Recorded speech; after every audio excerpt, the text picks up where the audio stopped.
On the night of April 1st, large trucks were seen leaving the Foxconn Fulian technology facility in Wuhan, loaded with packaged equipment.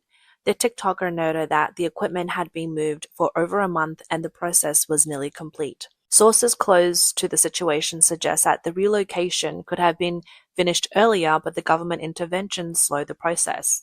Some commenters believe the nighttime moves are intentionally likely to avoid drawing attention.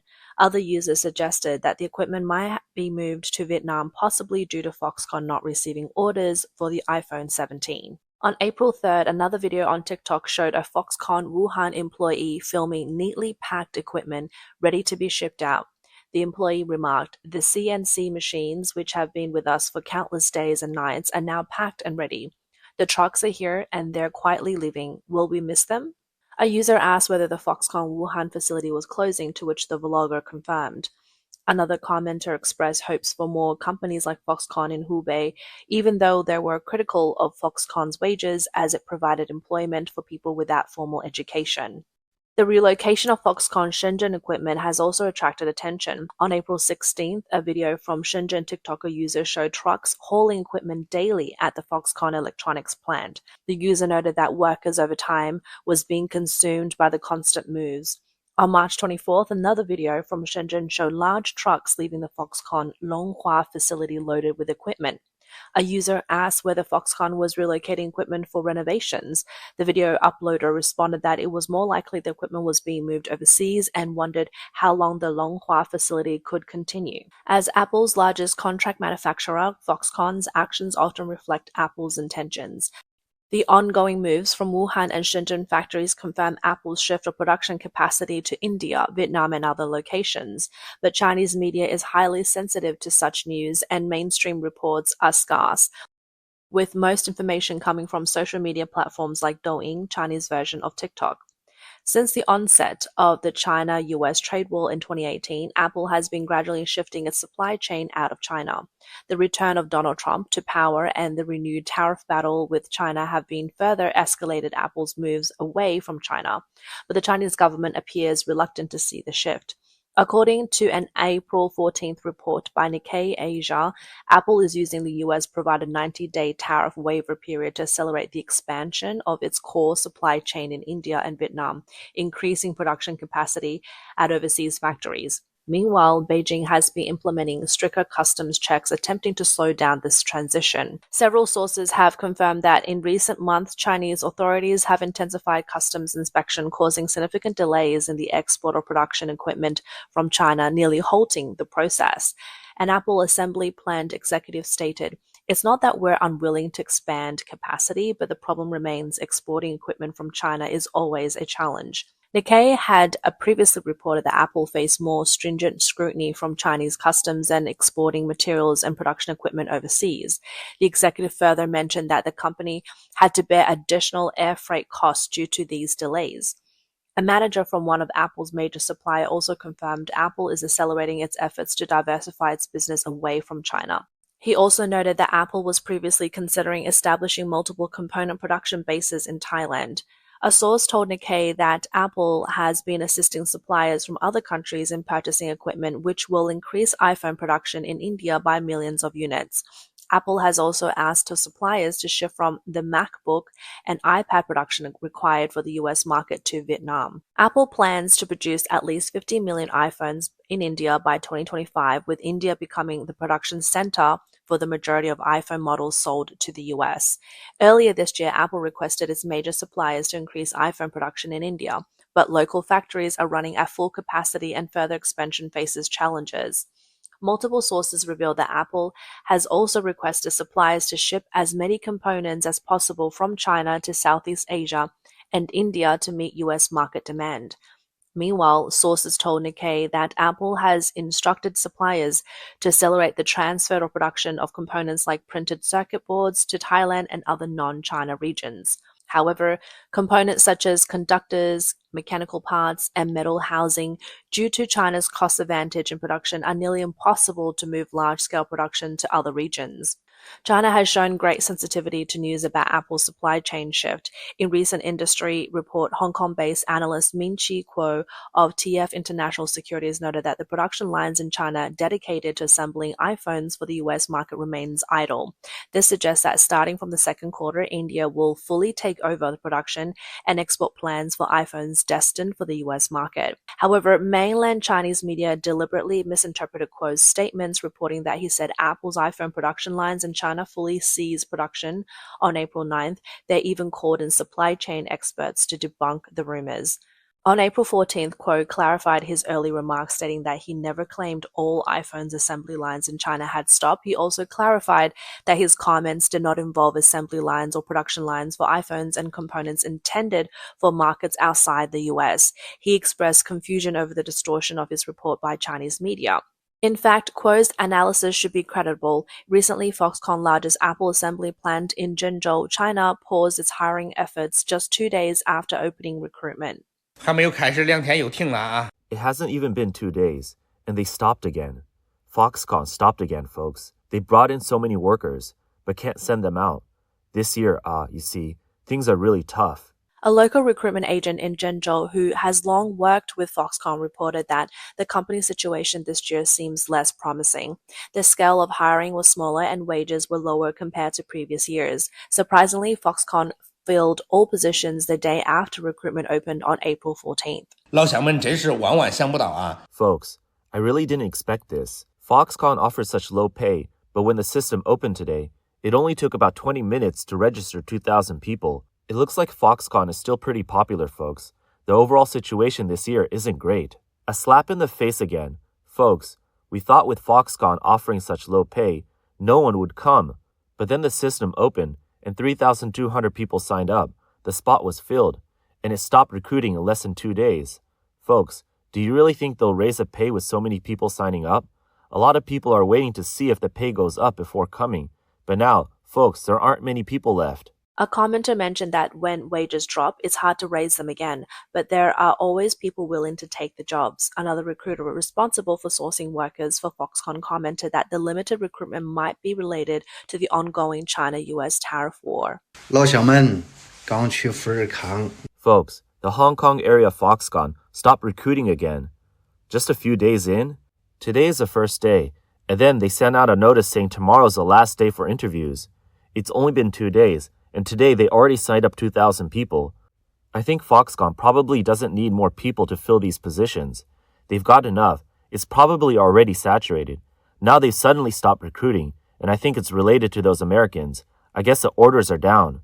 Earlier, a video on TikTok revealed that Foxconn's Taiyuan facility began recruitment on April 7th, but stopped just 2 days later on April 9th, giving the impression that the hiring process was abruptly cut short.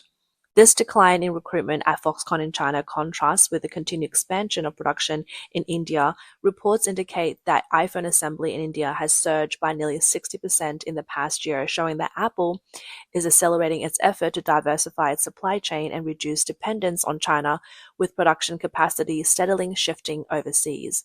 In addition to the supply chain shift, Apple has also been stockpiling products in anticipation of increased costs due to US tariff under the Trump administration. According to Reuters, citing custom data, Apple's key suppliers in India, Foxconn and Tata Electronics, airlifted nearly $2 billion worth of iPhones to the US in March 2025, setting a record for monthly exports. Reports say that since March, Apple has chartered 6 cargo planes, each carrying 100 tons, flying from Chennai Airport in India to the US. One flight departed on the day Trump's new tariff took effect. With each iPhone 14, including packaging, weighing around 350 grams, this totals approximately 1.5 million iPhones. Analysts point out that if Apple continues to rely on China for manufacturing, its products will face a 145% tariff, causing a significant price increase. However, iPhones made in India face only a 26% tariff, and they benefit from Trump's 90-day global tariff delay, giving them a distinct advantage. Custom data shows that in March, all goods exported by Foxconn to the US were airlifted from the Chennai cargo station, arriving in Los Angeles, New York, and other locations, with Chicago receiving the bulk of the shipment. To improve logistic efficiency, Apple successfully lobbied Indian airport authorities to reduce custom clearance time at Chennai Airport from 30 hours to just 6 hours. The Indian government under Prime Minister Modi also instructed relevant departments to assist Apple in ensuring smooth transportation. Reports indicate that Foxconn smartphone exports from India in March reached a total value of $1.3 billion US, setting a new monthly record, which is equivalent to the combined total export for January and February. Products included iPhone 13, 14, 16, and 16e models, with Foxconn's total export value from India to the US reaching $5.3 billion US by 2025. Apple's other suppliers, Tata Electronics, reported $612 million US in exports in March, a 63% increase from the previous month, with products including iPhone 15 and 16 models. To meet demands, Foxconn has expanded its production capacity in India, with its Chennai factory even operating overtime on Sundays. The factory produced approximately 20 million iPhones last year, including the latest iPhone 15 and 16 models. As the supply chain decouples from China, India is becoming a core hub for Apple's manufacturing. Foxconn and Tata currently operate 3 factories in India, with 2 more under construction. Custom data further shows that Foxconn's export from India to the US were $770 million US in January and $643 million in February 2025, which far exceeded previous month. More than 85% of the goods were delivered to Chicago, Los Angeles, New York, and San Francisco. According to Counterpoint Research, around 20% of iPhones in the US market come from India, with the rest primarily supplied by China. Apple's global annual sales exceed 220 million units. Chairman of the Indian Electronics and Semiconductor Association, IESA, Ashok Chandak, believes this is an important opportunity, although it may be short-term. He stated, continued underlying tensions and uncertainties may prompt global players to diversify their manufacturing base, creating a timely opportunity for India to emerge as a preferred alternative. Despite the dampening of near-term export euphoria, the long-term opportunity for India remains robust. Chandak pointed out that India's current export to the US stand at only $12 billion, while the US smartphone and computer importer market is worth $250 billion, with 30% coming from China. He emphasized, as such, for Indian businesses, this is a vital window to scale up operations, reorientate strategies, and strengthen their position in global electronics value chains. To fully realize this potential, India must double down on building long-term sustainable competitive advantages. In April 2025, the US imposed a 26% tariff on goods imported from India, significantly lower than the 145% tariff on Chinese imports. On April 9th, Trump announced that tariffs for all countries except China will be reduced to 10%, with a 90-day suspension of reciprocal tariffs. The Trump administration has also provided a buffer period for businesses to shift their supply chains, temporarily suspending some tariffs on electronics and semiconductor products. On April 11th, the US released a list of exempt products, including smartphones, laptops, and servers. This means that Chinese-made smartphones and laptops will face a basic 20% tariff, while servers and electronic switches will face 45% tariff. Currently, most of Apple's MacBooks, as well as laptops from brands like HP, Dell, Lenovo, Acer, and Asus, are still produced in China, with iPhones primarily assembled in China. On April 13th, U.S. Commerce Secretary Howard Lutnick stated that these products and chips might face additional tariffs within a month. According to financial documents from November 2024, 98% of Apple's materials, manufacturing, and assembly expenditures are concentrated in China, India, Japan, South Korea, Taiwan, and Vietnam, countries that are heavily affected by tariffs. As the Trump administration continues to increase tariffs on Chinese goods, Apple's large-scale iPhone production in China has come under scrutiny. Rosenblatt Securities estimate that with a 125% tariff on the iPhone 16 Pro Max, which originally cost $1,599 would rise to $2,300, not including the 20% tariff imposed due to the fentanyl issue. If tariff persists, Apple faces a dilemma: absorbs the cost themselves or pass them on to consumers. Apple sells over 220 million iPhones annually, with the US, China, and Europe as its major markets. However, sale growth has recently shown signs of slowing. Reuters pointed out that stagnant demand combined with rising tariff costs could further compress Apple's profits. CFRA research analyst Angelo Zeno noted that Apple will find it difficult to pass on more than 5 to 10% of the cost to consumers. He predicts that Apple might delay a significant price increase until the release of the iPhone 17 in the fall, as this is how they typically handle price adjustments within their planned product cycles. Morgan Stanley analyst Eric Woodring told CNBC's Closing Bell that to offset the impact of tariffs, Apple may need to increase product prices on the US by 17 to 18%.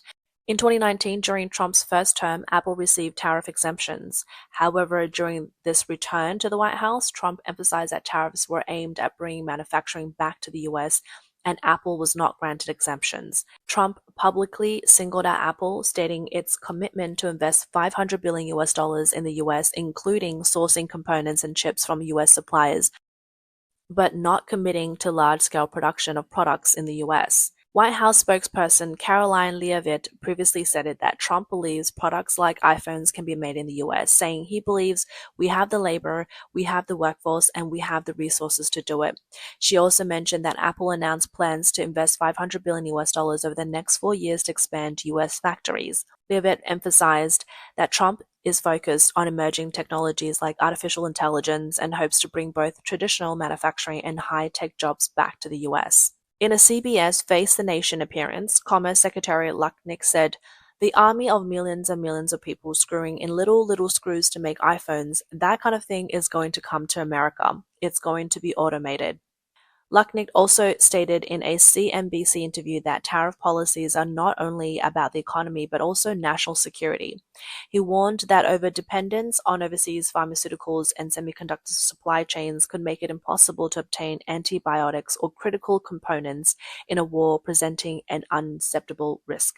However, Needham analyst Laura Martin questioned this idea on CNBC's The Exchange, stating, "I don't think that's a thing."